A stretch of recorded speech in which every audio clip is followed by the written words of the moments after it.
देवगढ़ नाम के एक गांव में मोहनलाल अपनी पत्नी गीता और बेटे सोनू के साथ रहा करता था। मोहनलाल के पास अपनी कोई खेती नहीं थी। मोहनलाल सब्जी बेचने का काम करता था। उस गांव में शहर से एक सेठ अक्सर आता था और गांव वालों का अनाज खरीदता था और गांव वाले उस सेठ को ही अपना अनाज बेचते थे। एक दिन सेठ को उस गांव में ही शाम हो जाती है। वो सोचता है, क्या करूं? आज तो बहुत देर हो गई है। आज तो समय का पता ही नहीं चला। अगर मैं अब निकलूंगा तो पता नहीं शहर कब पहुंचूंगा। मुझे लगता है आज रात मुझे इसी गांव में रुकना होगा। लेकिन मैं किसके घर पर रुकूं? वैसे तो ज़्यादातर गांव वाले मेरे जान पहचान के ही हैं। अक्सर मैं इन्हीं से तो अनाज खरीदता हूं। लेकिन अगर मैं उनमें से किसी के घर में रुका तो किसान के भाव बढ़ जाएंगे। ये किसी का एहसान लेने जैसा हो जाएगा और मुझे अगली बार कम पैसे में अनाज खरीदना पड़ेगा। नहीं नहीं, इन किसानों से जान पहचान बढ़ाना अच्छी बात नहीं। इसमें मेरा ही घाटा होगा। तभी वहां से मोहनलाल जा रहा होता है और सेठ जी को रास्ते में देख मोहनलाल बोलता है, अरे सेठ जी, आप तो शहर वाले सेठ जी हो ना? आप अभी तक गए नहीं? अब तो बहुत शाम हो गई है, कुछ ही देर में रात हो जाएगी। आपको निकल जाना चाहिए था। वैसे आप यहाँ कर क्या रहे हैं? कुछ परेशानी है क्या? मोहनलाल को देख सेठ सोच में पड़ जाता है और मन ही मन सोचता है, मुझे लगता है मुझे इस मोहनलाल की मदद लेनी चाहिए। वैसे भी ये तो सब्जी बेचता है। इससे आज तक मैंने ना सब्जी खरीदी है और ना ही मुझे कोई जरूरत है। गांव में किसी के पास मदद मांगूंगा तो बदले में अनाज कम पैसे से लेना होगा। लेकिन अगर इससे मदद मांगूंगा तो इसके बदले में ये कुछ नहीं मांगेगा, क्योंकि इसकी खेती तो है ही नहीं। तो ये मुझे अनाज कहाँ से बेचेगा? अच्छा मौका मिला है, इसके घर ठहर जाता हूँ। मेरा आज का काम निकल जाएगा और रहने का बंदोबस्त भी हो जाएगा। हाँ मोहनलाल, देखो ना शाम हो गई है। मैं वही सोच रहा था कि आज रात मुझे इसी गांव में रुक जाना चाहिए। इतनी रात गए यहाँ से निकलना मुझे सही नहीं लग रहा, क्योंकि मेरे पास कुछ धन भी है। रात गए रास्ते में पता नहीं कोई चोर मिल जाए तो, इसलिए मैं सोच रहा था कि यहीं रुक जाऊं। लेकिन मुझे समझ नहीं आ रहा कि मैं किससे मदद मांगूं, किसके घर पर रुकूं।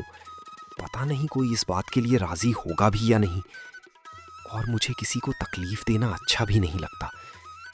इसलिए मैंने सोचा कि इस गांव में ही कहीं कोना देखकर रात गुजार लूंगा। अरे नहीं नहीं सेठ जी, आप कैसी बातें कर रहे हैं? आप तो हमारे लिए मेहमान जैसे हैं। आप एक काम करिए, मेरे ही घर चलिए। आप रात भर मेरे यहाँ रुक जाइए, कल सुबह होते ही चले जाना। नहीं नहीं मोहनलाल, तुमने कह दिया इतना ही काफी है। मैं किसी को तकलीफ नहीं देना चाहता। तुम्हारा भी तो परिवार है ना? तुम्हारी पत्नी को इस बात से तकलीफ होगी। रहने दो, मैं यहीं ठीक हूं। अरे नहीं नहीं सेठ जी, हमें कोई तकलीफ नहीं है और ना ही मेरी पत्नी को तकलीफ होगी। आप उसकी फिक्र मत करिए। आप चलिए मेरे साथ। और वैसे भी हमारा घर 2 कमरे का है। आप एक कमरे में रह जाना, मैं और मेरा परिवार एक कमरे में सो जाएगा। कोई दिक्कत नहीं है, आप चलिए मेरे साथ। अच्छा ठीक है, अब तुम इतना कह रहे हो तो मैं चलने के लिए तैयार हूं।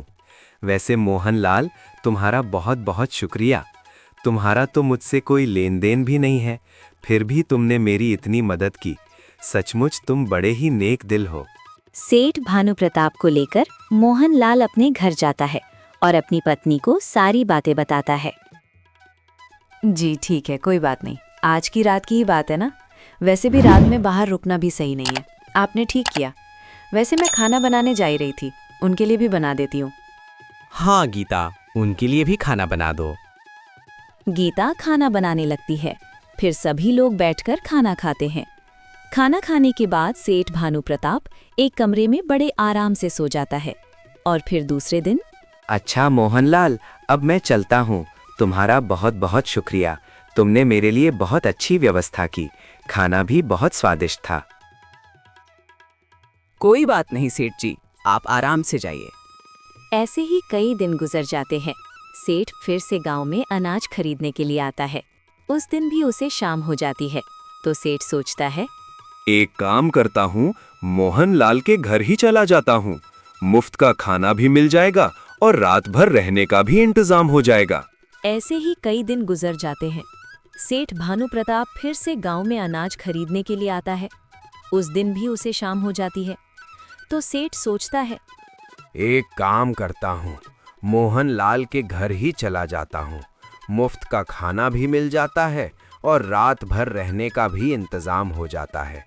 कल सुबह चला जाऊंगा और वैसे भी मोहनलाल मुझे मना नहीं करेगा। यही सोचकर सेठ मोहनलाल के पास जाता है और उसे बोलता है, मोहनलाल, मुझे आज देरी हो गई है। क्या मैं आज रात के लिए तुम्हारे घर रुक सकता हूँ? हाँ हाँ सेठ जी, क्यों नहीं, आइए ना, आप भीतर आइए।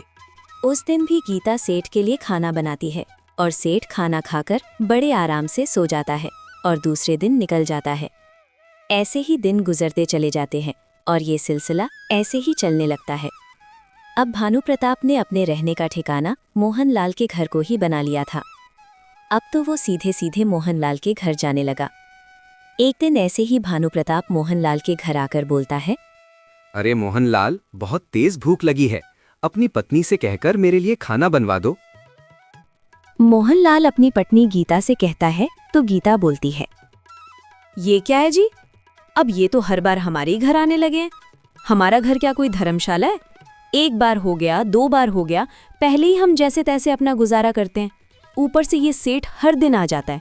ये नहीं कि हमारी थोड़ी मदद कर दे, थोड़ा बहुत अनाज हमें दे दे, लेकिन नहीं, मुझे लगता है सेठ ने जानबूझकर हमारा घर चुना है ताकि उनको घाटा ना हो और मुफ्त में इनका काम बन जाए। गांव में और भी तो घर हैं। गीता, जरा धीरे बोलो, वो सुन लेंगे तो अच्छा नहीं लगेगा। जाने दो ना उन्हें, जरूरत है बेचारे को। गीता गुस्से में खाना बनाने लगती है। कुछ दिन बाद गीता अपने पति से कहती है, सुनिए जी, हमें हमारे भविष्य के बारे में सोचना चाहिए, सोनू के बारे में सोचना चाहिए। सब्जी बेचकर हमें बहुत कम मुनाफा होता है। तुम सही कह रही हो, लेकिन मैं और कौन सा काम करूं? आप शहर जाकर सब्जियां बेचिए, वहां ज्यादा फायदा होगा। दूसरे दिन मोहनलाल शहर जाता है और वहां उसकी सारी सब्जियां अच्छे दाम में बिक जाती हैं। वो बहुत खुश होता है। शाम होने पर वो सोचता है, अब मैं सेठ जी के घर जाकर रुक जाता हूँ। मोहनलाल सेठ भानु प्रताप के घर पहुंचता है। गेट पर खड़ा आदमी उसे रोकता है। कौन हो तो? मैं मोहनलाल हूँ, देवगढ़ से आया हूँ, सेठ जी से मिलना है। वो आदमी अंदर जाकर पूछता है। सेठ कहता है, उसे कह दो मैं घर पर नहीं हूँ और उसे अंदर मत आने देना। वो आदमी वापस आकर कहता है, सेठ जी तुमसे नहीं मिलना चाहते, तुम यहाँ से चले जाओ। ऐसा नहीं हो सकता, तुम ठीक से बताओ। फिर आदमी सच्चाई बता देता है। सेठ जी घर पर ही हैं, लेकिन उन्होंने तुम्हें भगा देने को कहा है। ये सुनकर मोहनलाल का दिल टूट जाता है। वो रात एक गरीब आदमी के घर बिताता है और अगले दिन गांव लौट आता है। गीता कहती है, मैंने पहले ही कहा था। अब मैं भी उसे घर पर नहीं रुकने दूंगा। कुछ दिन बाद सेठ फिर आता है और मोहनलाल के घर पहुंचता है। मोहनलाल अपनी बेटी सोनू से कहता है, बेटा जाकर कह दो पिताजी घर पर नहीं है। सोनू जाकर यही कहता है। सेठ कहता है, अच्छा, तो खाना बनवा दो। सोनू जवाब देता है, मेरी माँ ने मना किया है, निकलो यहाँ से। ऐसे ही कुछ दिन बीत जाते हैं। एक दिन मोहनलाल, उसकी पत्नी गीता और उसका बेटा सोनू नाव में सवार होकर दूसरे गांव जा रहे होते हैं।